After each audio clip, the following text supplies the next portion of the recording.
guys, this is Deepak Monday and I am continuing my video lecture series on transformer with a new topic, the parallel operation of transformer. So in this particular topic we will study that how the transformer are connected in parallel for a single phase and three phase transformer. ठीक है, तो कैसे parallel transformer के लिए कौन कौन सी necessary conditions होती हैं, why parallel transformer is taken place, what are the various factors which affect the parallel transformation. तो यही हमें क्या करना है इस लेक्चर में बात करनी है. सो पहली चीज़ हम देखते हैं कि when the transformers are said to be in parallel. So parallel transformer तब बोले जाते हैं when the primaries of the transformer are connected to the same source while the secondaries are connected to the same load. As per the diagram, there are, for example, two transformer number A and the transformer number B. These are said to be parallel cause the primary of both transformer number A is connected to the V1 while the primary of second transformer B is also connected to the same source V1, and the secondaries of A as well as B is also connected, both are connected to same load. तो ये दोनों transformer किस में है, parallel transformer में है. This is the basic diagram of parallel transformer connection of single phase transformers. ठीक है, तो यहाँ दोनों ट्रांसफार्मर हमारे पास में transformer A and transformer B both are connected in parallel fashion. Clear. Next question arise होता है, why parallel transformers, parallel transformers की क्या ज़रूरत पड़ी हुई है. सो पैरेलल ट्रांसफार्मर की ये हमें ज़रूरत पड़ी हुई है. The first thing is to overcome the demand of the power. If we required more power but a single transformer bank is not possible to supply that particular power, in that case we use the parallel transformers. तो अगर हमें transformer से power ज़्यादा ज़रूरत है और एक transformer की हेल्प से ऐसा पॉसिबल नहीं है, तो हम क्या करेंगे, पैरेलल ट्रांसफार्मर का यूज़ करेंगे. नेक्स्ट हमारे पास में कंडीशन क्या होती है, for maintenance point of view and to provide the continuity. ये हमें समझने के लिए एक छोटा सा हम डायग्राम बनाते हैं. For example there is the generating station, ये हमारा जनरेटिंग स्टेशन है and these are the transformers like this connected in parallel fashions. ठीक है, ट्रांसफार्मर ए और ट्रांसफार्मर बी हमारे पास में क्या है, पैरेलल फैशन में कनेक्ट है. If transformer A is not present there, अगर यहाँ पे ट्रांसफार्मर ए ना हो और लोड पे क्या हो जाए, बी साइड पे हमारे पास में क्या हो जाए, फॉल्ट अगर कर जाए, इन दैट पर्टिकुलर सिचुएशन क्या होगा, flow of power is not possible. ठीक है, लेकिन अगर यहाँ पे ट्रांसफार्मर ए को भी कनेक्ट हम लोगों ने करके रखा हुआ है, तो even B is non operating condition, B तो ऑपरेट नहीं कर रहा है, लेकिन फ्लो ऑफ पावर हमारे पास में ए के थ्रू क्या रहेगा, बना रहेगा. ठीक है, जब तक हम बी को क्या कर लेंगे, बी हमारे पास में क्या कर लेंगे, हम उसको फॉल्ट को अगर हो ही है जो भी, उसको हम ओवरकम कर लेंगे. ठीक है, so for to provide better continuity of power we need the parallel operation. Next thing is for the load sharing and the power transmitter capacity. Transmission capacity को इम्प्रूव करने के लिए और लोड शेयरिंग के लिए भी हम क्या करते हैं, पैरेलल ट्रांसफार्मर्स को यूज़ करते हैं, ट्रांसफार्मर्स को पैरेलली कनेक्ट करते हैं. So next move on the second topic of this particular section. Second चीज़ हमारे पास में क्या है, what are the various condition which is required for the parallel operation of transformers. ठीक है, वो चीज़ें हमें पढ़नी है, वो कंडीशंस पढ़नी है जो हमें पैरेलल ट्रांसफॉर्मेशन के लिए एसेंशियल होती हैं. ठीक है, सो द फर्स्ट कंडीशन के लिए हम बात करने आ रहे हैं. So the first condition is,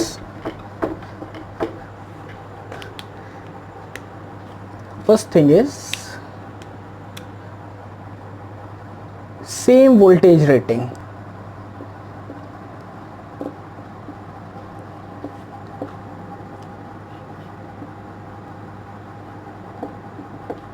The rating of both the primary, both the transformer 1 and transformer 2 or the number of transformer connected in the parallel fashion, they belongs to the same voltage rating group. ठीक है, voltage rating हमारे पास में क्या होनी चाहिए, same होनी चाहिए. इसका मतलब क्या है, अब ये यहाँ पे हमें दिखाई पड़ रहा है कि they are connected to the same source. ठीक है, अगर वोल्टेज रेटिंग अलग अलग होगी तो सेकेंडरीज में अलग अलग पोटेंशियल डेवलप होगा, ईएमएफ डेवलप होगा, ठीक है। अब ईएमएफ कैसे डेवलप हो रहा है, फॉर एग्जांपल हमने कंसीडर किया है the EMF develop over here is E A and here the EMF is E B, ठीक है।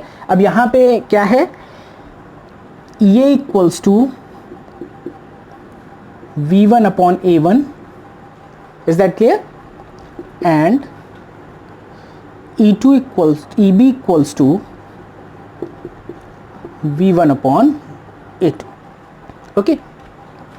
In the secondary circuit, this should be positive and this should be negative. इसको पॉजिटिव होना चाहिए, इसको नेगेटिव होना चाहिए, clear. If we consider the open circuit at the secondary side, अगर हमने ओपन सर्किट सेकेंडरी साइड पे कंसीडर किया है and we are going to apply the KVL in this particular loop, किस लूप की बात कर रहे हैं हम, इस लूप की बात कर रहे हैं। यहाँ हम क्या कर रहे हैं, केवीएल अप्लाई करने आ रहे हैं, then the KVL will be like this. KVL हमारे पास में क्या होगा, ये minus I A Z A plus this is current I B, then I B Z B minus E B equals to 0. Is that okay? When we apply KVL, then KVL is EA minus IA ZA. Clear? Since the current IA is positive considered by us, हमने current IA को positive लिया है और यहाँ देख रहे हो I का डायरेक्शन IA का क्या है, जस्ट ऑपोजिट डायरेक्शन पे। इधर हम ये भी समझ सकते हैं कि IA और IB का मैग्नीट्यूड, दोनों का मैग्नीट्यूड क्या है, सेम मैग्नीट्यूड है, ठीक है। तो इसको हम बाद पे देखेंगे, अभी तो हमारे पास में ये सिचुएशन आई। तो इधर से हमें क्या दिखाई पड़ रहा है, in this case we have IA ZA minus IB ZB equals to EA minus EB. Is that okay? Clear? Since there is a very important note that if the value of EA is not equals to EB, then what will happen? There is some EMF difference between the secondary windings. यहाँ पे और यहाँ पे EMF का क्या दिखाई पड़ेगा, हमें हमेशा डिफरेंस दिखाई पड़ेगा। अगर दोनों में हमें क्या दिखाई पड़ेगा, EMF का डिफरेंस दिखाई पड़ेगा। In that particular case, what will happen? There is a current which flowing through this circuit, and this current may be like this. ये करंट हमारे पास में क्या कर रही होगी, फ्लो कर रही होगी, ठीक है। तो हम क्या नोट कर सकते हैं कि even output is equals to 0, there is no output side पे कोई भी इम्पिडेंस नहीं लगा हुआ है, load impedance equals to 0, but there is a current passes through the internal winding and this current is known as the circulating current. तो ये current हमारे पास में कौन सी होगी, this is circulating current. Is that okay? And circulating current having distortion behavior, it leads the iron losses, ठीक है, हीट लॉस को जनरेट करती है। इसका इफेक्ट को हमें क्या करना पड़ता है, नेग्लिफाई करना पड़ता है, नेग्लेक्ट करने की कंडीशन है। So to neglect the effect of circulating current or to minimize the effect of circulating current which is not suitable for the transformation action for the parallel operation, both the values of EA and EB should be equals to each other. और इन दोनों की मतलब क्या हुआ, इनकी values कब same होंगी, when the voltage ratings are equals to each other, when A1 equals to A2. Is that okay?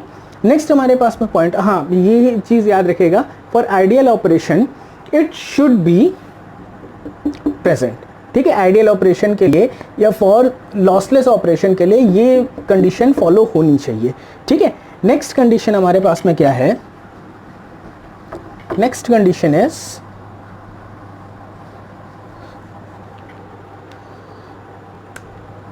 second one is the secondary side polarity should be same polarity,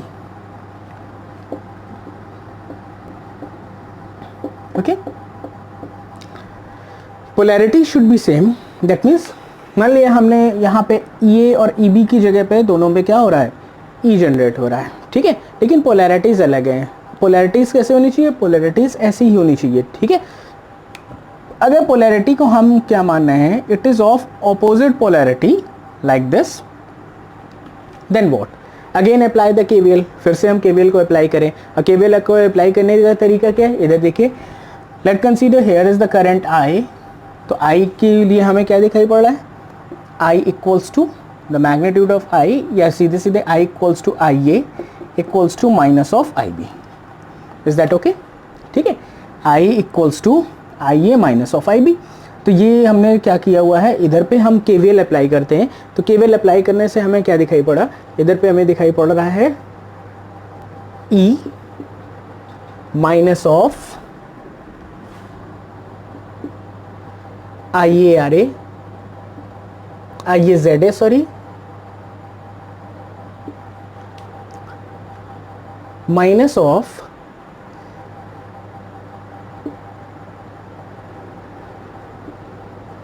plus I B Z B and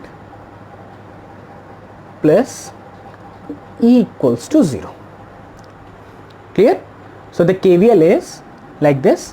अब इधर पे KVL के लिए यहाँ भी अभी हमने देखा हुआ है, तो इधर से हमें क्या दिखाई पड़ेगा, 2e minus of I Z A minus of I Z B, or we can say I equals to 2e divided by ZA plus ZB.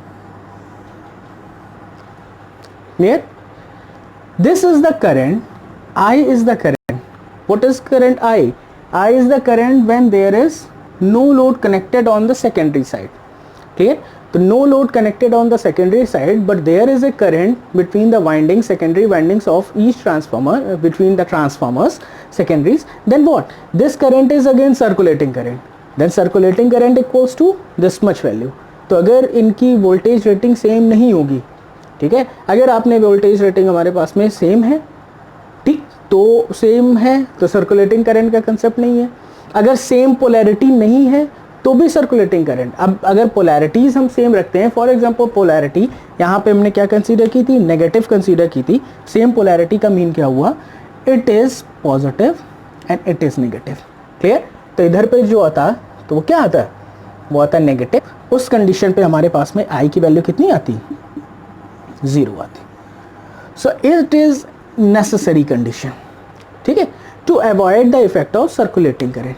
तो पोलैरिटीज क्या होनी चाहिए, सेम होनी चाहिए। अगर पोलैरिटी सेम नहीं होंगी तो ये हम पैरेलल में कनेक्ट नहीं कर सकते हैं, ठीक है। थर्ड कंडीशन हमारे पास में जो होती है, the condition number third is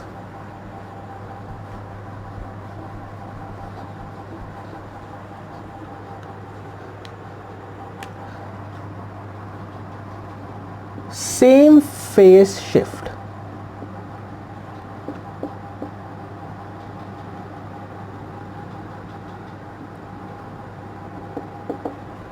ठीक है, there will be same phase shift between both the secondaries। दोनों secondaries में हमारे पास में phase shift क्या होना चाहिए, सेम होना चाहिए। if the phase shift is not equal to each other, अब देखिए यहाँ कंडीशन हमने मानी EA and here is EB, is that okay। यहाँ पे हम कंडीशन, ये हम यहाँ पे सिचुएशन समझ लीजिए, the magnitude of EA equals to the magnitude of EB and ये हमारे पास में सिचुएशन है कि इनका दोनों का मैग्नीट्यूड क्या है, सेम है। हम कंडीशन नंबर 1 को फॉलो करा रहे हैं, ठीक है। लेकिन हमारे पास में क्या है, they are at different phase shift. Phase shift अगर डिफरेंट है then what will be the condition, here is for example here is E and here is EB, although they having same magnitude but displaced by some angle phi, then again there will be a resultant।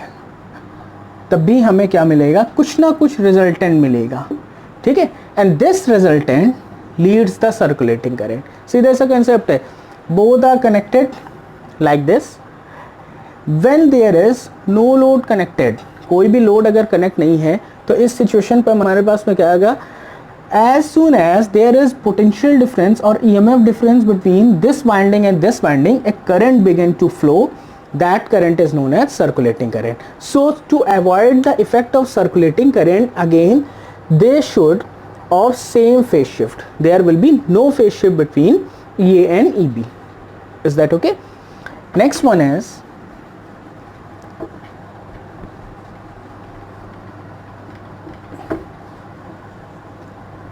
fourth point is of same phase sequence.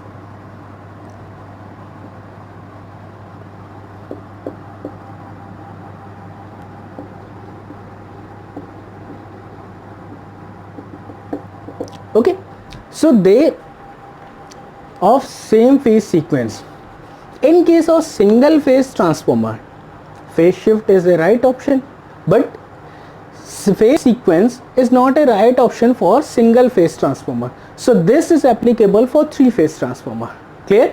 So three phase transformer अगर हमें दिया गया है तो three phase transformer का case क्या होगा कि इन दोनों के फेज सीक्वेंस क्या होने चाहिए, सेम होने चाहिए। यानी कि हमने किसी और फेज सीक्वेंस को किसी और से क्या करके रखा हुआ है, कनेक्ट करके रखा हुआ है। ठीक है, कैसे फेज सीक्वेंस क्यों सेम होना चाहिए? फॉर एग्जांपल हम इसके लिए बात कर रहे हैं, secondary phase sequence is like this,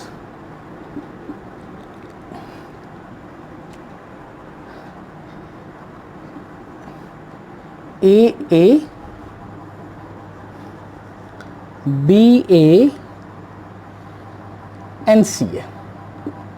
A small letter represent the secondary and this suffix A represent the phase sequence for the transformer A.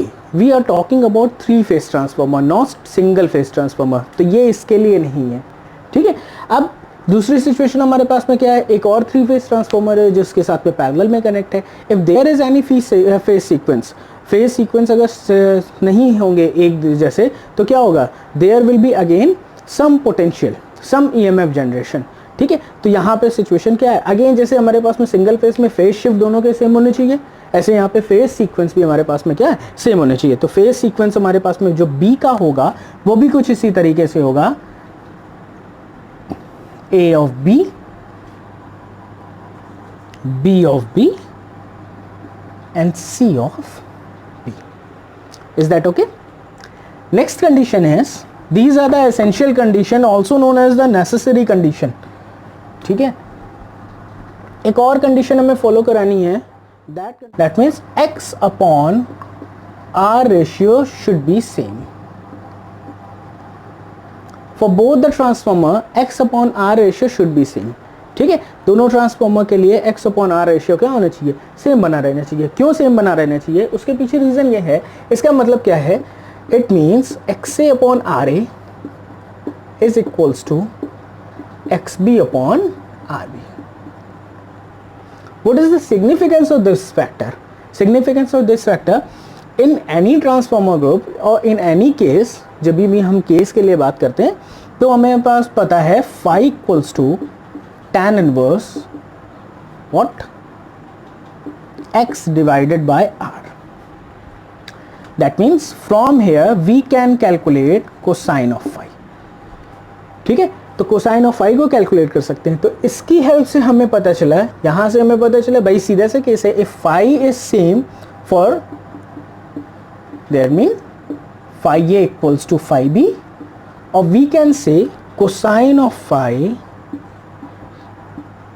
A equals to cosine of phi B. तो इसका effect at last हमें ये पता चलता है, if X upon R ratio is same, that means we are talking about the same power factor for both the cases. ठीक है, तो सेकेंडरी साइड पावर फैक्टर क्या होना चाहिए, सेम होना चाहिए। Why the power factor is same, if power factor is not equals to each other, that means then this particular situation they supply different power. तो ये डिफरेंट पावर को क्या करेंगे, सप्लाई करेंगे। ठीक है, लोड शेयरिंग हमारे पास में क्या होगी, अनबैलेंस कंडीशन पे आ जाएगी। ठीक है, तो हमें क्या करना है, सेम लोड को यहाँ पे क्या करना है, ट्रांसफ़र कराना है। और अगर हमारे पास में ये नहीं होगा तो क्या होंगे, डिफरेंट पावर सप्लाई हमें दिखाई पड़ेगी। ठीक है, नेक्स्ट एक और कंडीशन हमारे पास में होती है, क्या कंडीशन होती है, The KVA rating should be like this. SA upon SB should be equals to ZB upon ZA. Is that okay? So the power rating, KVA rating of transformer should be reciprocal to their particular impedances. तो ये कैसे आता है, ये हमें इसी lecture में पता चलेगा. ठीक है, तो ये सारी चीज़ें हमारे पास में हैं. अभी तक हमने पढ़ा कि what is parallel operation, what is the need of parallel operation, what are the various condition for parallel operation. Now we are moving on the next thing. जो नेक्स्ट हमारे पास में केस दिया गया है, उस केस में हमारे पास में बात करनी है how the load is shared. Load किस तरीके से शेयर हो रहा है उसके लिए हमें क्या करना है, बात करनी है. ठीक है, अब ये ट्रांसफॉर्मर हमें दिया गया है. अब सीधी सी कंडीशन हम देख लें कि as per our requirement it should be equals to E. For example हमने क्या कंसीडर किया है, ई कंसीडर किया है, and it is also equals to E. ये भी क्या होना चाहिए, ये भी ई की सिचुएशन होना चाहिए. क्यों सिचुएशन होना चाहिए? The first condition is, the first essential condition और necessary condition is they should belongs to the same voltage ratio. तो वोल्टेज रेशियो सेम का मतलब कि EMF generation in the secondary of both should be equals to each other. तो दोनों हमारे पास में क्या हो रही है, सेम हो रही है. ठीक है, अब हम सेकेंडरीज को ही क्या करने आ रहे हैं, कंसीडर करने आ रहे हैं कि सेकेंडरीज किस तरीके से कनेक्ट है. ठीक है, इसका सेकेंडरी साइड अगर हमें दिखाई पड़ेगा तो देखिए यहाँ अब क्या कनेक्ट है, here is ZL.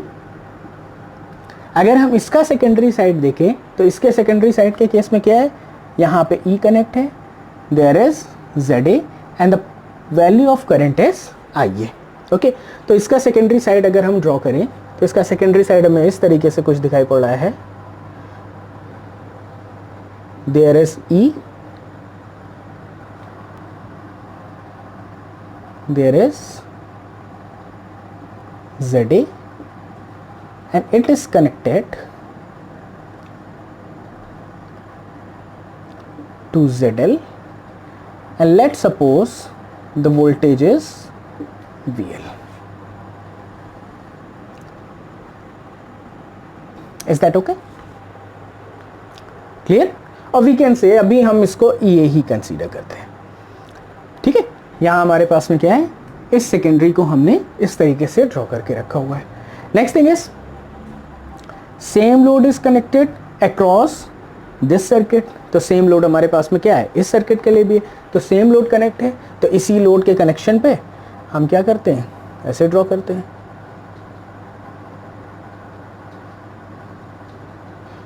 Here is EB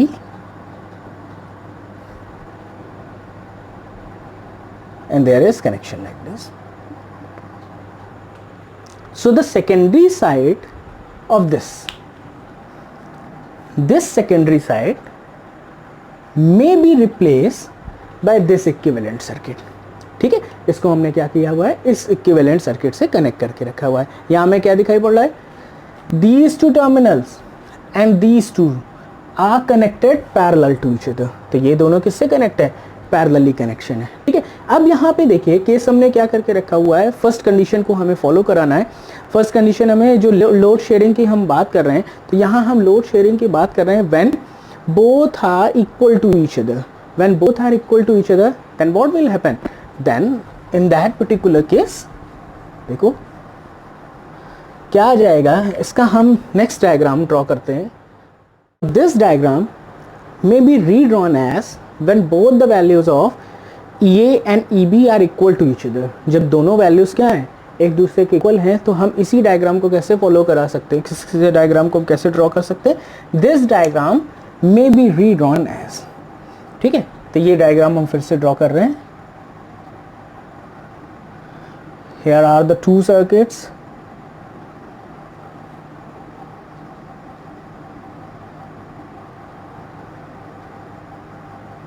This is what? This is ZA. Is that okay? RA, XA,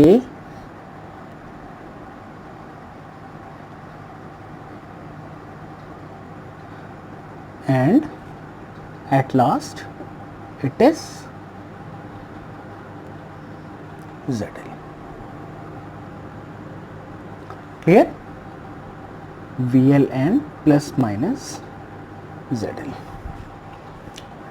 Current I, and here is E.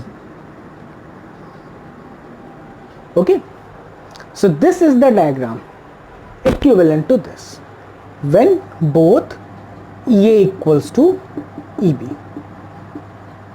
So we are considering the load share condition when there is equal voltage ratios. Okay, तो यहाँ हमने E को क्या करके रखा हुआ है, denote करके रखा हुआ है, and there is the parallel operation. Is that okay? अब हम बात करने जा रहे हैं किसके लिए, यहाँ हम लगाते हैं केवीएल अप्लाई करते हैं. ठीक है, केवीएल अलग अलग कंडीशन पे. पहले इसका नोमेनक्लेचर करते हैं. This is what, this is ZB, it is RB and XB. Okay, ठीक है. अब हम इसका क्या करने जा रहे हैं, एनालिसिस करने जा रहे हैं. The current passes through this is IA current, the current passes through this is IB current. Clear? When we apply the KVL in the first circuit, इस circuit में हम क्या कर रहे हैं, KVL apply कर रहे हैं, then we will get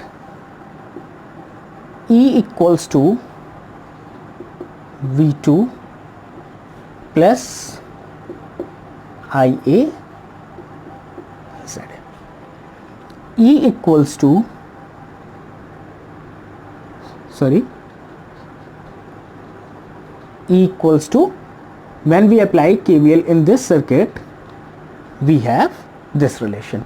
E equals to VL plus IA ZA. It is equation number first. And in this circuit, अगर हम नीचे वाले सर्किट की बात कर रहे हैं ZB सर्किट के लिए, then E equals to VL plus IB ZB. It is equation number 2. तो ये हमारे पास में क्या आ रहा है, इक्वेशन नंबर 2 आ रहा है. We have equation number 1 equals to E, also equation number 2 equals to E. So on substituting 1 equals to 2, both the equations equal to each other. In that case अगर हम दोनों इक्वेशन किसके लिए हैं, दोनों इक्वेशन E की value को represent कर रहे हैं, that means both should be equals to each other. तो यहाँ हमारे पास में सिचुएशन क्या आएगी, इन this case what should be there here. अगर दोनों को हम क्या करते हैं, इक्वेट करेंगे, देन VL क्या हो जाएगा, कैंसिल आउट हो जाएगा. तो हमें क्या मिलेगा, ये हमारे पास में सिचुएशन क्या है, this is nothing but VL plus IA ZA equals to VL plus IB ZB. cancel. So IA ZA equals to IB ZB. clear? सो ये हमारे पास में सिचुएशन निकल के आ जाएगी. यहाँ से और एक हमें कंडीशन क्या मिलती है, इधर से हमें कंडीशन मिलती है कि IA upon IB will be equals to ZB upon Z. Voltage का मल्टीप्लिकेशन कर दीजिए, कंडीशन सेटिस्फाई हो जाएगी. कौन सी condition, SA upon SB equals to ZB upon ZA. So the load should be varied on behalf of the impedances. The load for parallel operation is shared on behalf of the impedances. जिसका impedance ज़्यादा होगा उसका load क्या होगा, कम हो जाएगा. जिसका load कम होगा उसका impedance क्या हो जाएगा, ज़्यादा होगा. ठीक है, तो ये क्या है, रेसिप्रोकल की कंडीशन है. भाई यहाँ पे हमें क्या है, रेसिप्रोकल कंडीशन दिखाई पड़ रही है. More load will be shared by low impedance transformer और less load is shared by more impedance of transformer. That is the reason why ZA should be equals to ZB. अगर आप equal load sharing की बात कर रहे हो तो दोनों की वैल्यूज क्या होनी चाहिए, सेम होनी चाहिए. ठीक है, अगर आप सीधा सब बोल रहा हूँ, अगर आप वोल्टेज का मल्टीप्लिकेशन कर दो बोथ की कंडीशन पे तो ये केवी रेटिंग के बिहाफ पे क्या आ जाएगा, एक्सप्रेशन हमें दिखाई पड़ेगा. ठीक है, तो ये हमें क्या रखना है, याद रखना. नेक्स्ट हमारे पास में कंडीशन क्या है, कितना लोड शेयर कर रहा है उसके लिए बात कर रहे हैं. तो देखो ये तो हमें पता चल गया ये क्या चीज़ है. अब अगर हम इस सर्किट को ठीक से देखें, ठीक है, ये हमारे पास में सर्किट को देखते हैं। तो हम लोड शेयरिंग के लिए बात कर रहे हैं, how much load is to be share. Load का मीन क्या होता है, what is the meaning of load sharing. Load sharing का मतलब हुआ, लोड का कंसेप्ट आपको फिर मैं बता रहा हूँ, load is nothing but the current. ठीक है, कितना लोड बढ़ रहा है, कितना लोड कम हो रहा है, वो हम करंट के बिहाफ पे देखते हैं। तो load share means how much value of this current is shared by this transformer A and how much load is shared by this transformer number B. Is that clear? तो यहाँ पे अगर हम देखें तो इधर पे सर्किट पे हम क्या लगाते हैं, सीधे सीधे अब कैलकुलेशन के लिए, इजी कैलकुलेशन का हमें पर्पस है, तो इसको हम एक पैरेलल सर्किट की तरह कंसीडर करते हैं। और पैरेलल सर्किट के कंडीशन पे हम क्या करते हैं, करंट डिवीजन रूल अप्लाई कर देते हैं। ठीक है, so for there in this particular circuit, तो सर्किट से हमें क्या दिखाई पड़ रहा है कि IA क्या हो जाएगा, IA that means value of current in this means load in this equals to the value of current is going to be distribute। तो कौन सी करंट डिस्ट्रीब्यूट होने जा रही है, I करंट डिस्ट्रीब्यूट होनी जा रही है। ठीक है, multiplied by just parallel side of impedance divided by the summation of both. यही हमने सीधे से पढ़ा हुआ है, तो यही चीज़ है। तो IA की वैल्यू क्या आ जाएगी, IA equals to I multiplied by parallel ZB divided by ZA plus ZB. Is that okay? So it is equals to the load shared by transformer number A. तो लोड शेयर ट्रांसफॉर्मर A कितना load share कर रहा होगा, transformer A इतना load share कर रहा होगा। ठीक है, तो ये हमें क्या रखना है, याद रखना है। नेक्स्ट केस इज सिमिलरली, अगर हम सिमिलर केस के लिए बात करें तो load share by second one is what, IB equals to the value of current I multiplied by IB current in this branch multiplied by the impedance of parallel divided by ZA plus ZB. So this is the load shared by second transformer. तो ये है load share by B transformer है। ठीक है, तो यहाँ देख रहे हो कि I डिवाइडेड बाय ZB, तो ये चीज़ हमें क्या रखनी है, याद रखनी है। क्लियर, तो लोड शेयरिंग हमें यहाँ से दिखाई पड़ी। This is the load sharing when we consider that the particular both the transformer of same voltage rating. अगर सेम वोल्टेज रेशियोज के हैं तभी ये लोड शेयरिंग है, अदरवाइज लोड शेयरिंग क्या होगी, कुछ अलग होगी। ठीक है, अब वो कुछ अलग क्या होगी वो हमें अब यहाँ पे देखना है कि कुछ अलग लोड शेयरिंग किस तरीके से हम निकालेंगे। ठीक है, now for unequal voltage ratio again consider this diagram. This is just similar to the previous one, वही डायग्राम हमने यहाँ पे बनाया हुआ है, but in previous condition we have consider that both the values are equal to each other. ठीक है, लेकिन यहाँ डिफरेंट वैल्यूज हैं क्योंकि हमने क्या लिया हुआ है, अनइक्वल वोल्टेज रेशियो के लिए हम बात कर रहे हैं। ठीक है, so unequal voltage ratio means here ये equals to V1 upon A1 and B equals to V1 upon A2. So voltage ratios are equals, that is the reason EA is not equals to EB. तो यहाँ पे बात करने जा रहे हैं पहले हम, in this particular circuit we are going to apply the KVL। इस सर्किट में अगर हम KVL अप्लाई करें तो हमें क्या मिल रहा है, इस सर्किट में KVL अप्लाई करने से हमें मिलता है EA equals to what, V1 upon A1 and that is equals to what, V2 plus IAZA. Is that okay? Equation number first. In the lower circuit, if we apply the KVL, तो KVL अगर lower circuit में apply कर रहे हैं तो हमें कितना मिल रहा है, EB equals to V1 upon A2 and it is equals to V2, V2 VL से रिप्रेजेंट किया हुआ है, so VL plus IB into ZB, equation number second. Clear, अगर VL के लिए बात करो, so VL equals to the value of impedance multiplied by the value of current. Here VL equals to I multiplied by the load impedance ZL. If we apply KCL at this point, इस point पे KCL apply कर रहे हैं, सीधे से दिखाई पड़ रहा है I equals to IA plus IB ZL. Okay, so VL equals to IA plus IB into ZL. Substitute the value of I, substitute the value of VL here from to equation number this. हमने क्या किया कि इस value को यहाँ से उठा के इक्वेशन नंबर फर्स्ट पे रखा. इक्वेशन नंबर फर्स्ट पे रखेंगे तो हमें क्या मिलेगा, तो हमें दिखाई पड़ा क्या कि EA equals to what?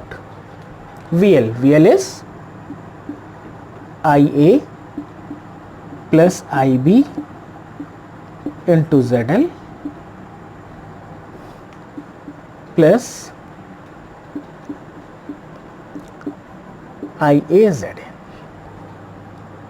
So the value of EA is like this. EA की वैल्यू हमें ये दिखाई पड़ रही है कि EA की वैल्यू क्या है, EA equals to IA plus IB into ZL plus IA into it is ZA. So value of EA is this value. ठीक है. And when we substitute the value of VL in equation number second, VL की value उठा के अगर हमने यहाँ पे रखी तो हमें दिखाई पड़ेगा then EB equals to IA plus IB into ZL plus IA IB into ZB. So these are the equations in terms of ZL. तो ZL की कंडीशन पे हमें EB की इक्वेशन कितनी मिल रही है, EB equals to IA plus IB into ZL plus IB into ZB. Okay, ठीक है, ये हमें मिला. Okay, now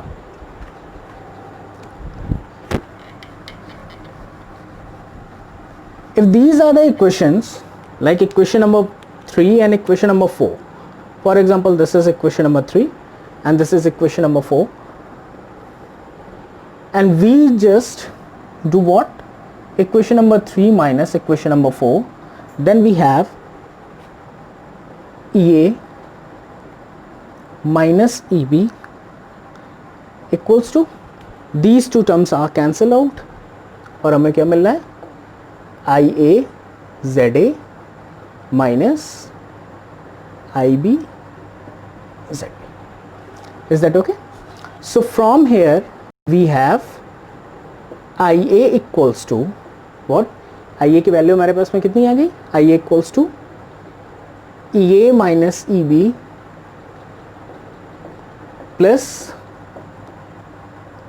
IB ZB upon ZA. So the value of IA in terms of the EMFs and the current as well as the impedances is this value, EA minus EB plus IB ZB divided by ZA. Okay. Now substitute this value of IA in equation number 4. अब हम क्या कर रहे हैं, इस value को हम equation number 4 पे सब्सटीट्यूट कर रहे हैं. ठीक है, इस वैल्यू को हमें क्या करना है, इक्वेशन नंबर 4 पे सब्सटीट्यूट करना है. ठीक है, क्या किया, we have substituting the value of IA in equation number 4. तो इक्वेशन नंबर 4 पे जब हम सब्सटीट्यूट कर रहे हैं तो सीधे सा कंसेप्ट हमारे पास में क्या है, इक्वेशन नंबर 4 पे हमारे पहला टर्म क्या मिल रहा है, first term is IA into ZL, second one is IB into ZL and third one is IA into ZB. So first term is IA into ZL where IA equals to this value. So equation for EB will be equals to what, this equation will be equals to this factor EA minus EB plus IB ZB divided by ZA. This value is IA into ZL plus IB into ZL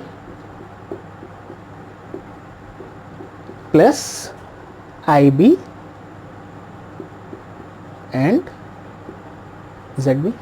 So value of EB equals to this much value.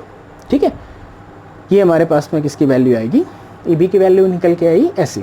ठीक, अब क्या करने आ रहे हैं, we are going to calculate the value of IB. So all the IB terms should be separated and should be arranged in a single place.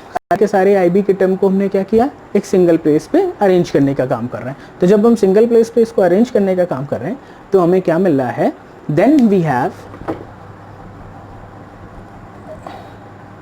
From this equation, इस equation को हमने और सॉल्व किया तो हमें मिल रहा है क्या, IB ZB plus ZL plus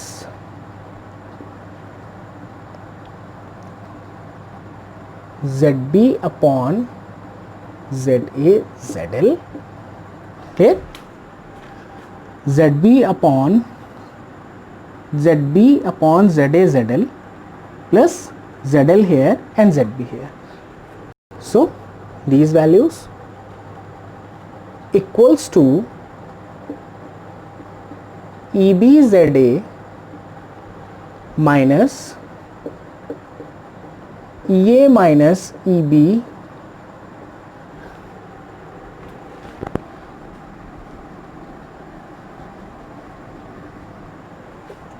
into ZL upon ZA. This value. Is that okay? So IB इधर से हमें कितनी मिलेगी? So the value of IB equals to, IB की वैल्यू हमें जो मिलेगी, तो यहाँ से IB की वैल्यू हमें मिल रही है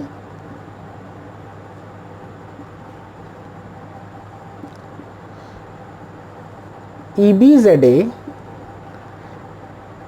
minus EA minus EB into ZL divided by ZA ZB plus ZL ZA plus ZB. So this is the expression for IB. So the load shared by the transformer number B is like this. तो ये हमारे पास में क्या होगा, load share by transformer number B, and when we substitute this value in this equation, इस value को हम जब इस इक्वेशन के लिए सॉल्व करते हैं, this is the equation for, ये इक्वेशन हमारे पास में अभी हमने देखा था IA के लिए थी. तो जब हम IA की वैल्यू यहाँ से सॉल्व करेंगे प्रॉपर सब्स्टिट्यूशन के बाद पे, तो वो हमें दिखाई पड़ेगी कितनी, then the value of IA equals two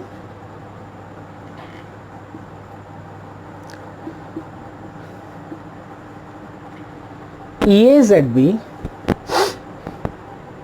plus EA minus EB into ZL divided by ZA ZB plus ZL ZA plus ZB. Is that okay? So these are the load currents by transformer number 1 and transformer number 2, or we can say, sorry, transformer A and B, or we can say the load shared by both the transformers. Clear? तो कितना load share होगा, इतना load share होगा, जिसको हमें क्या करना है, याद करके रखना है. Now the concept of circulating current, अब इसी को थोड़ा सा हम रीअरेंज करते हैं. किस तरीके से रीअरेंज करते हैं, we have just rearrange these values like there. तो देखो IA हमारे पास में क्या है, IA equals to EA ZB divided by ZA ZB plus ZL ZA plus ZB. Is that okay? Plus this value EA minus EB divided by, on dividing ZL, तो जब हम ZL से इसको डिवाइड करेंगे तो हमें कितना मिल रहा है, ZA plus ZB plus ZA ZB upon ZL. Clear? So the value of A may be rewrite as this expression. Value of IA को हम लोग इस तरीके से भी क्या कर सकते हैं, एक्सप्रेस कर सकते हैं. सिमिलरली जब हम बात करते हैं IB के लिए, तो IB का एक्सप्रेशन ऐसा आएगा, IB equals to EB ZA divided by ZA ZB plus ZL ZA plus ZB. Clear? Plus sorry minus EA minus EB divided by ZA plus ZB plus ZA ZB upon ZL. So this is, here is to be noted, this factor is common for both the currents. ये factor हमारे पास में दोनों currents में क्या है, common factor है. ठीक है, ये दोनों वैल्यूज तो लोड शेयर है और ये एक कॉमन फैक्टर है, एक में ऐड हो रहा है, एक में क्या हो रहा है, सब्ट्रैक्ट हो रहा है. This is circulating current.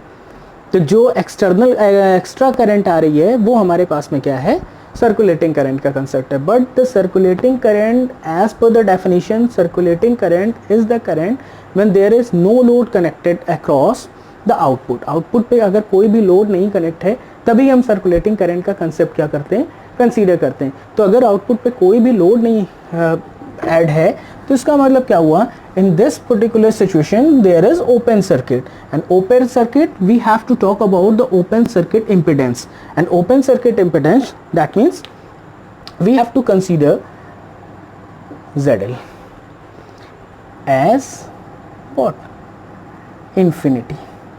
ये तो मीन हुआ open circuit impedance is infinite, तो ZL की वैल्यू कितनी होगी, इन्फिनिटी होनी चाहिए. इन that case the current between the secondaries is the circulating current. This is the extra current which is circulating between the secondaries of transformers, both the transformers. But when we talk about the circulating current, तो definition circulating current की हम ZL equals to infinity पे ही consider करते हैं. So यहाँ से infinity अगर आप रखोगे तो this factor is what, 0. तो circulating current का concept क्या आ जाएगा, then the circulating current IC equals to EA minus EB divided by ZA plus ZB. So it is the amount of circulating current. तो ये हमारे पास में क्या आएगा, सर्कुलेटिंग करंट आएगा. ठीक है. To do any work efficiently, the motivation is the main factor. तो अगर आपको ये वीडियोस अच्छे लगते हैं या इससे कुछ आपको इन्फॉर्मेशन मिलती है, then please motivate my work and subscribe my channel and press the bell button, जिससे आपको आने वाले वीडियोस की इन्फॉर्मेशन टाइम टू टाइम मिलती रहे. And please like the channel and subscribe. Thank you.